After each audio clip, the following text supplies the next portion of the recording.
everybody. Welcome back to another episode of the Fearcast. This is the podcast dedicated to OCD and anxiety spectrum disorders and getting your life back.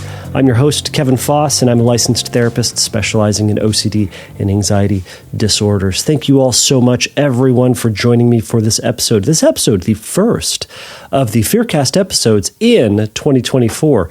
We'll see how this year goes, everybody. Last year went.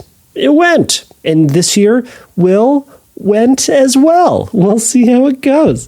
I'm nervous. I'm nervous because it's an election year and we're already gearing up for the nonsense that is the election year.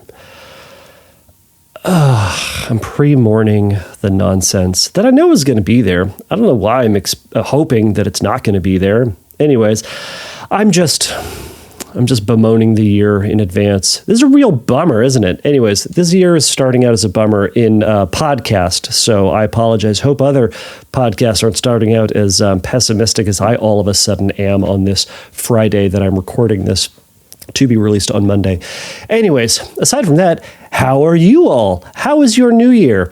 Let's see here. What did I don't, we did stuff for our new year. It was fun. I probably mentioned this before. We have this tradition in my family. And we have two little monsters. They are adorable. One is 2.5, one is 5.5. So our New Year's, because I'm not letting those creatures stay up until midnight to celebrate the New Year. That's one. What kind of an awful parent would I be? Two, why would I hate myself enough to let these two children stay up until midnight and then barely sleep and then just be horrendous monsters the following day? So we've devised this plan and it's great. So we do our family dance party. So family dance party goes like this. We have a couple of songs that we play, or we kind of collect throughout the year. We kind of like listen to a fun song and go like, that one, that's a fun song. Let's listen to that song. So we put that one on the playlist and then we do the playlist. And then, around, let's say like 6 o'clock on the 31st, right? 6 p.m. I should say. We're going to prep for the dance party. So we break out glow sticks, so everyone has glow sticks. Well, first off, everyone needs to be in their pajamas. It's a requirement. So pajamas for everybody. And then I've collected these like disco lights. I sound so old saying that. Gosh darn it. All right. So there's these cheapo little lights that like, they kind of move and they just put, nonsense lights throughout that. I have two of these cute little ones. And this year for Christmas, guess what I got? I got a smoke machine that no reasonable human needs, but I knew I do. So I got a smoke machine because I wanted it for this reason. I'm going to use it twice a year for New Year's dance party and for Halloween. But Halloween was an afterthought. I mainly got it for this. It was very cheap. By the way, smoke machines are expensive. This one's dirt cheap. Anyways, so I turn on the smoke machine, the room fills with smoke, and I put these lights on, and they're moving around the room. So it looks like a dance party, or it looks like a club in there. And as a side note, the answer is yes. I did do lights in high school in a nightclub. And that was my high school job. So Friday and Saturday night, I would start at 9 p.m. and it would go until 3 a.m. And I would do lights on like a $500,000 light system. So that was super fun. So I'm reliving the joy of making this awesome ambiance and this music that my kids probably don't care about, but I do, and it's important for me because I think it's fun. Anyways, so we turn on the lights and we do this and we dance for a couple of songs and everyone gets sweaty and weird. And then after that, we find this, we find like a countdown on YouTube and we do the countdown, 3, 2, 1, blah, and everyone goes nuts and we do like popper, whatever those things are called. I realized I was about to say, and then we all do poppers. And I realized for some, that's different than what I meant. What I meant was like the little things you pull a string and it's like a tiny explosive and shoots trash out at each other. That, not the other one. Again, I'm a good parent and I'm not giving my children poppers. Anyways, this is It's a weird podcast. All right. So anyway, so we do that, and then we turn on all the lights, and you know what? I'm going to be honest. When you turn on the lights after family New Year's dance party, it has the exact same vibes as turning on the house lights in a nightclub at 3 a.m.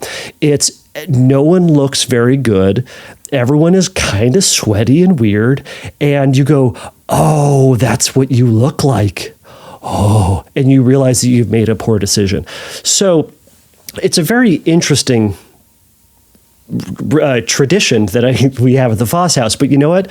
Gosh darn it, if we're not going to do it again next year. And my plan this year is to get, because I want to add something new every year, I'm going to try to get a disco ball, like a legit, not like a huge one, but like a small one, and put spotlights on it, because I'm determined to make this as ridiculous as possible until someone tells me to stop. And that someone ain't going to be me, and my kids love it, so that's not going to be them. My wife is the only hope that the whole family has to not just be thrown out of house and home with a pile of weird, cheap lighting system stuff. So anyway, so that's what we did. I hope y'all had a good New Year, a good, safe New Year, and you're buckling up for another year. And hopefully it's not as pessimistic as I apparently think it's going to be. All right. Well, why don't I just jump on into the questions? So I've got two questions that I'm going to be talking about today. And as I'm sitting here, I'm trying to find them now that I put some notes on them. And here they are. So I'm going to go through these two questions real quick. They're kind of themed together, so they're kind of relationship ones. So and I think next week I'm going to try to do this audio question. So we'll see how all of that goes. But I've mentioned it before. If you have an audio question, you record your voice, you send it in, that will go to the tippity top of the list. If you would like your question answered faster than some of the other ones, you can do that. So let's jump right in, everybody. All right. So Anxious Sorority Girl asks, "Hi, Kevin.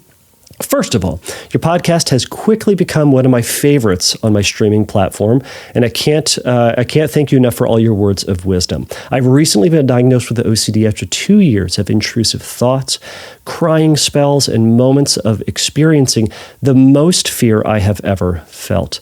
Around the same time, I started to experience my OCD. I got into a relationship, at the same time I started to experience my OCD, that's how it should have been read. I got into a relationship with my now boyfriend. He is sweet, caring, patient, and everything I could ever ask for in a partner. He gives me unconditional love through the simplest and hardest moments, and I'm so grateful for him. Throughout our entire relationship, I've experienced extreme ROCD, relationship OCD, and HOCD, otherwise known as sexual orientation OCD, SO-OCD. Anyways, I have thoughts of, is he cute enough? Is he smart enough? Are we supposed to be together? Is there someone better out there for me? Concurrently, I've started to experience sexual orientation OCD, and I've dealt with a ton of trauma in my life. And my brain tells me that maybe my inability to be, quote, she says normal, so we'll talk about that. My inability to be normal in a relationship means that I'm meant to be with a woman. I also struggle with sex and intimacy, which triggers my thoughts about maybe I would enjoy sex with a woman more. Maybe I'm not sexually attracted to men. So her question is, how can I battle these thoughts and bring myself back to the present to enjoy my relationship? So, Anxious Sorority Girl, thank you for sending this question in, and I'm glad that this podcast has been helpful for you as you're trying to figure out how to manage these thoughts. So, where to begin on this? So, what I'm kind of hearing in this is like, you say he's great. You say he's awesome. More specifically, you said he's sweet, he's kind, he's caring, he's patient, and everything you could ever ask for in a partner. I wonder, is your brain just grabbing on to the reality that he's not perfect, and that no one is perfect? I don't know. I'm willing to bet that there is something that has to do with kind of brain latching onto this reality that, he's going to have shortcomings and he's going to have things that aren't great about him. Now, that's a whole separate thing that I'll touch on here in a moment. But it reminded me of the myth of the one, or motto, as Shiva Rege talks about in her relationship OCD book. But just kind of this idea that, like when you asked this question, I said, you have thoughts. Is he cute enough? Is he smart enough? Are we supposed to be together? Is there someone better out there for me? All those questions just kind of scream this fear of, is there someone out there? Is there someone out there better, right? Are we supposed to be together? I don't know. According to who or according to what, right? But does it just kind of pull you into this spiral of evaluating your feelings, evaluating and comparing to other people, evaluating your attraction to other people you pass by, ruminating about past relationships, fantasizing about possible boyfriend or possible partner in the future. And it got me wondering for you, it's, you said, how can I battle these thoughts and bring myself back to the present? So I wonder, how is it that you're currently battling these thoughts, and what is the thing that you're trying to resolve? Is the problem here the rumination, just the act and the effort that you're putting into the rumination about the relationship? Is it struggling to accept the reality that he isn't perfect? And I hate to tell you that no one is perfect. No one is going to check every single one of your boxes. There is going to be something not quite perfect, even about the most perfect of partners.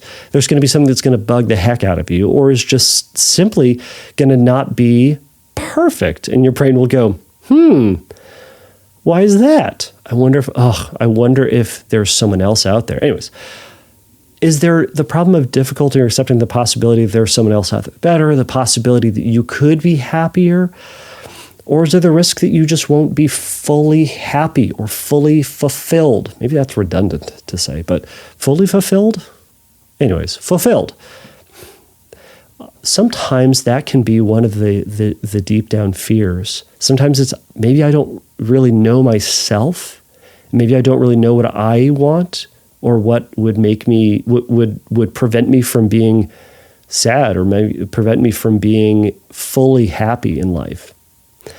So one thing that I would encourage you to do, if you haven't done this already, is if you're working with a therapist, to kind of process through some of these kind of core fears, right? What is it that's motivating this rumination?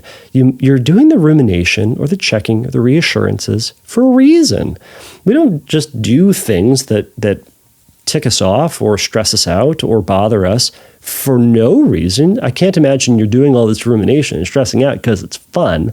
I can't imagine you're listening to this podcast because it's just that delightful. I'm telling you, there are more entertaining podcasts out there, though I think this is good. I try not to be awful. Anyways, it's what's motivating this? And to that end, what would you lose, or what would it cost you, or what would be at stake and at risk if you resisted doing this? What's on the other end of this? What is this? Think about it this way. All of this ruminating and checking and all the effort that you're putting into it, what is it trying to protect you from? And what are you going to gain from it? Right? So some of that stuff is something to consider with the therapist, because that may be what you ultimately need to sit with, is the uncertainty about that thing coming true, right? That's what puts us at risk. By doing response prevention, so we've talked about this before, one of the main treatments for OCD and anxiety disorders is exposure and response prevention. Exposure, getting you closer and closer to the fears that you have. While two, response prevention. While resisting doing anything that would nullify the anxiety and minimize it, help you to avoid it, right? We're trying to embrace that feeling of fear so that we can learn that we can be uncertain.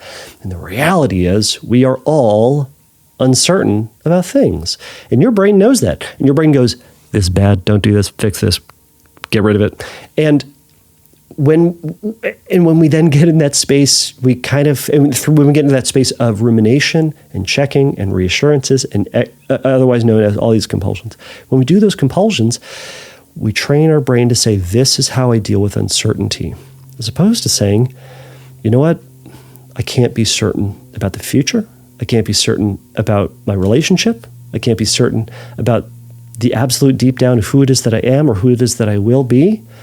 All I can know is as much as I kind of know now and round up to the best I know about me. And that feels uncomfortable. And it kind of is. But it kind of is. And yet it's the reality that we all live in. I don't know what the future is going to hold for you. I don't know who the perfect person out there is for you. And I don't think there is a perfect person. I think there are persons, there are good enough persons that we find ourselves in a relationship with, that we work to make that relationship work, right? It's not saying that, it's, that classic, relationships are hard work. Like every relationship has to be like slogging and struggling every single moment of the day. That's not what I'm saying. It's that there are elements that won't be perfect. Is he smart enough? Is he smart enough for what? For you? You're the person who has to decide that. Is he cute enough for what? For you? Is he? Because that's kind of what we do. He's cute enough. Now, is he the cutest man out there? No. I'm telling you that now. I don't even know what he looks like, but no, he's not. But is he cute enough? And can we say he's going to be, I'm going to decide he's cute enough. And lean into the relationship and make that the best relationship you can. With this maybe gargoyle that you are dating, and maybe this, tremendous dum-dum. He's a gargoyle dum-dum that you are dating for no damned reason. And you're going to make that the best relationship you can. So to move on from that, you say you've dealt with a ton of trauma in your life, and your brain grabs that and uses that as evidence to say that you have the inability to, quote, as you said, to be normal, whatever that means, to be normal in a relationship. I'm going to interpret normal as the inability to not have OCD negatively impact your life, or not have the trauma have an impact on the life that you have. So, all right. I'm sorry that you've had all this trauma. And I hope that you have talked to someone, have worked through that trauma, and are finding a better way to live alongside that trauma, rather than that trauma dictating what your life is going to be. So what I'll say to that is this. I want to challenge the idea that trauma means you can't, or that you are disqualified from having a relationship, or a good relationship as you would like it to be. That there are tons of people out there who have experienced bonkers trauma, tremendous amounts of trauma, and they maintain, or they are able to have a relationship. They are able to carry on and have relationships that are worthwhile and meaningful and fulfilling, etc. You are not disqualified from it, no matter what trauma you've had. Now, of course, because you don't say what type of trauma you have, it may not be necessary to say what kind of trauma you've had, but for whatever reason, whatever you are calling trauma, your brain says you are disqualified from a relationship that you would like, presuming what this means is a heterosexual relationship, and instead to say, therefore you must be with a woman. Well, that's where we can say, thanks, brain, for the non sequitur. Thanks, brain, for the suggestion, because you also don't say in this that you have attractions towards women, or that you are interested in women, or that you have a pull to be towards women. There's a history of being attracted towards women. And even if you did, that doesn't disqualify you from carrying through a heterosexual relationship as you would like. But OCD tends to, sexual orientation OCD tends to put you into this binary. You are either one or the other. You are either in the straight box or in the gay box, and you can only be in one or the other. And that's simply false, because there's a lot of stuff that maybe fall outside of either one of those boxes. And if you are interested in one of those things or attracted to one of those things, all of a sudden by this binary, it throws everything out and you divide it by 0 and nothing matters anymore and nothing counts anymore.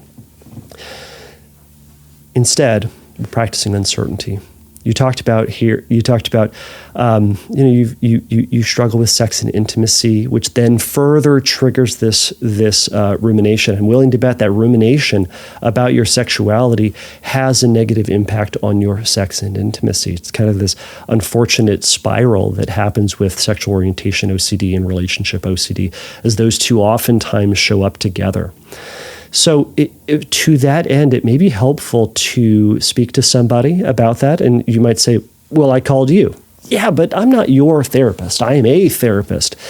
And it's going to be helpful to get into the details of what that all means for you, to help figure out and pull apart what is OCD, what is attraction, what is both, what is neither, and to figure out a different way to move forward with it. But you said, how do I battle these thoughts and bring myself back to the relationship, or bring it back to the present to enjoy my relationship? So I'd have you consider, what is it that you do when you are enjoying your relationship? And do your compulsions get you closer to enjoying your relationship, or do they in fact pull you further away from the relationship? Ostensibly, the compulsions are there to try to help you have the best relationship that you can. Okay, and they do that by saying, let's scrutinize this relationship and your sexuality to see if perhaps there's someone out there that's better. Okay, is that what it's doing for you though? Does that help you? Or does something else matter more or bring you closer to that relationship and make you happier? I'm willing to bet that when you engage the relationship, engage with him, and are present with him, and are not turning your attention towards these questions, giving these questions airtime or deep consideration as what they mean for you in your relationship, I'm willing to bet that you feel more connected to your partner.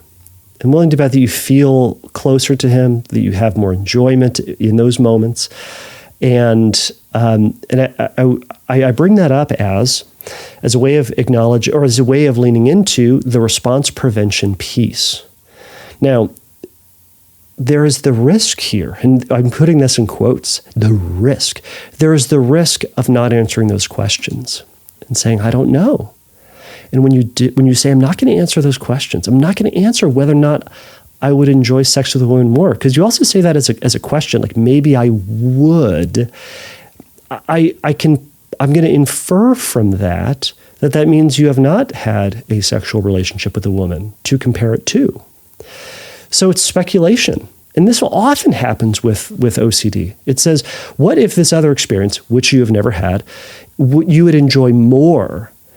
And it uses that not as a question, but it says, ultimately at the underneath it says, you would enjoy it more. That's the accusation. And then we immediately go into, well, that doesn't quite fit with what the deep down me, feels is accurate about me. So we get into this rumination cycle. We get into this checking and evaluation and scrutinizing my inner feelings and my past and my future and all, right? We try to refute this assertion that OCD has pulled out, and has pulled out from maybe nothing, right? So we leave it unanswered. And it's not to say that if an oracle came down and said, here's what your sexuality is, you wouldn't be interested to hear the answer. But it's to say, you've gone through this rumination quite a bit. Has it gotten you closer to the answer that you're wanting? Or is it ultimately creating more doubt and confusion and stress and anxiety? Probably that second one. So some of the best things you can do with this to help battle your thoughts and get back to the present is to practice being present, is to engage with the relationship. When there's that urge to pull you away from the relationship, to evaluate the relationship, when it pulls you away to consider the possibility of other people or fantasy partners or possibility of being with a woman in the future or currently or whatever it might be, acknowledge those are ruminations, those are compulsions, and those are distracting you, distracting and detracting from your present moment. And then bring yourself back to the moment. And this is where it's going to feel like you're betraying yourself, but ultimately that's that feeling to sit with. You're going to say, you know what, maybe all those things are true. And I'm going to go try to make this the best relationship that I can. And reach out to him or reach out to a friend or reach out to things that you value more and engage with those. Now, this isn't to say shut down those thoughts, right? We're not talking about thought suppression here, right? You said, how do I battle these thoughts, right? And this is the crazy part. By battling these thoughts, we battle them through doing nothing with them.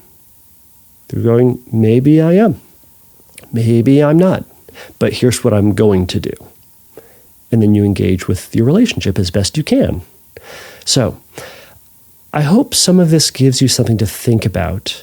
And of course, you can practice scripting and, writing about discovering that maybe you are indeed gay and your relationship is a farce and, you've been using him as a beard the entire time or whatever it might be.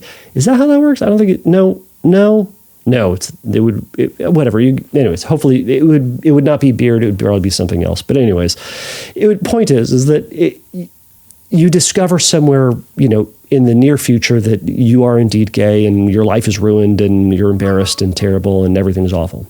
Maybe that's how that's going to go. Or maybe nothing happens. But we have to sit and wait.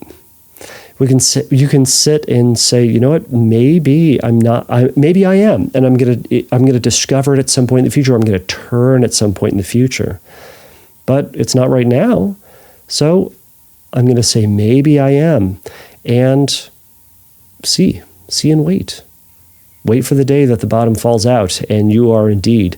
But until you are certain of it, we're going to say, I don't know. But here's what I am going to do, and that's going to be pursuing my relationship with my boyfriend. So, anxious sorority girl, I hope that gives you some things to consider. Now, again, I didn't go over specific exercises, but just more of some ways to consider that.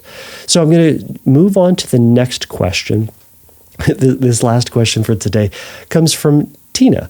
And Tina says, hello, I've experienced OCD for the majority of my relationship.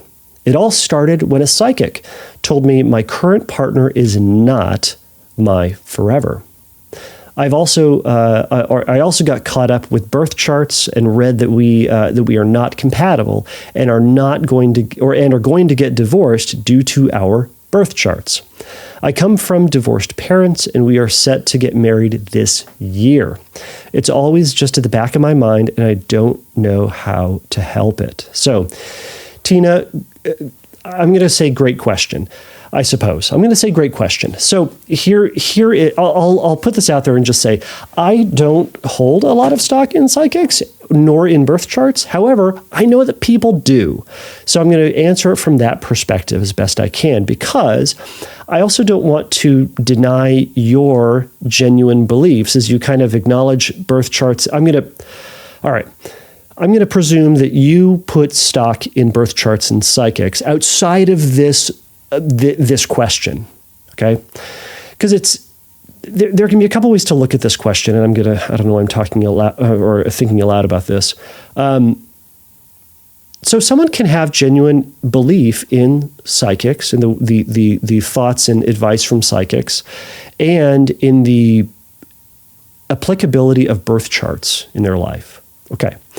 And someone can also read those things, hear that information, and not really have a whole lot of interest in them, but OCD grabs onto it and says, hey, you know what? Psychic lady over here told me this, and out of her crystal ball or the cards or tea leaves or I don't know, the fingernails on the chalkboard, whatever it is, told me this. Now, oh boy, OCD would love to latch onto that, because how do you disprove that, right? It's tough. And OCD knows that, loves that. And I also wonder if you heard this from a psychic and then you consulted a birth chart, may or may not have believed in it, but you went, well, within the psychic world, I could consult birth charts and I'm going to do this as a compulsion to check. Because maybe I can undo what the psychic lady said by looking at a birth chart, and the birth chart will tell me this, and it did not give you the answer that you wanted to. And it is now just pulling at you. Okay. So all of that is a possibility. Now, I also recognize, so let's put this in a different context. So I'm kind of doing this for myself. Let's put this in a different context. Let's say that you had a faith in a kind of a traditional mainline theistic relationship, or even not relationship, interesting Freudian slip, religion. Okay, so let's say you has that, all right? And God said, oh, this is super weird. This is a whole separate note. Oh my gosh, I'm getting sidetracked by this. I'm at my office and looking at the window, and there's like 18 cops and another cop with a camera, and they're walking around. Oh my goodness. No, now I'm nosy. All right, I'm going to focus. Focus. All right. So I want to know what's going on with the police officers. Okay. So, all right, let's say you had a mainline belief, and God told you, you got two things. One, you had someone in your religious community that said, you know what? I'm getting a strong belief that God has told me that your relationship is not going to work out. Now, that might get stuck in your craw.